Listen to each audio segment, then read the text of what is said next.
Yes, nigga, he's 69 guys. Hey, hey, hey, hey, run for your life. Hey, hey, hey, hey, run for your life. Say OVO, say OVO. Yan sabi niya OV host.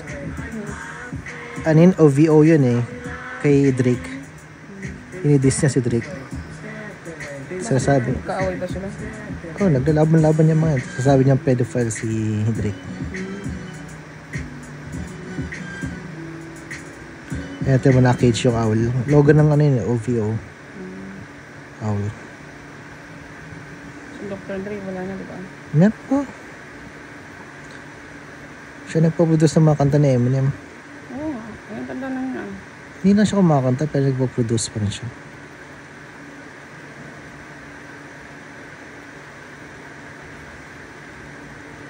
Sino sa ko Drake, hindi Dr. Dre.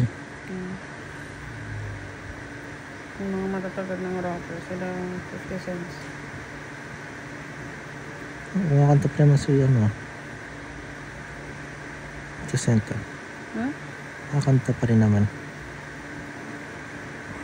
Diba meron dati si Bawaw, tapos may Little Bawaw. Little Bawaw. Siya rin yun eh. Parang siya rin.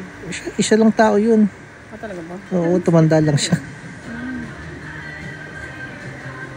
Sino nga yan? Si Pawaw.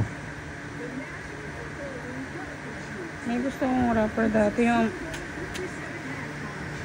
Hindi naman gustong gusto, pero ang weird kasi ng boses niya. Pangalan. Long hair, tapos naka-dreadlocks. Daming ganun. Ano kinanta niya? Ano ba yun? Sa mga, ano din, sikat din. J. Cole? Hindi. Sila magbigay ka pa. Bago lang? Baka nga si Bawaw nga yun. Hindi naman nga. Bago lang? Yung, hindi, matagal na. Yung ngipin niya naka, silveran. Chris Brown. Laging naka, sandong puti. Nakasandong puti? Oo.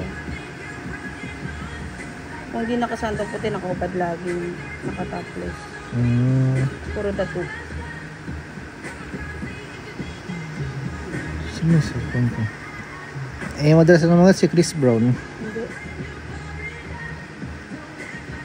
Mahilig siya makapag-collab.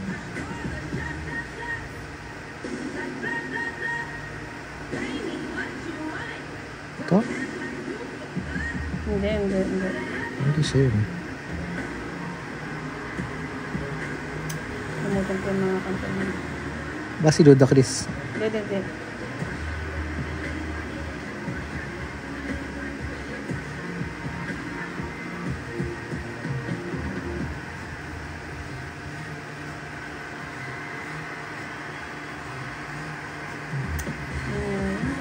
Ano kanta? Mas madali pagkanta. Matanda. Anong lyrics ng kanta? Ikaw matanda. Anong beat ng kanta? Bakit yung matanda?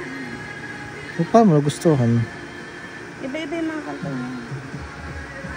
Anong year?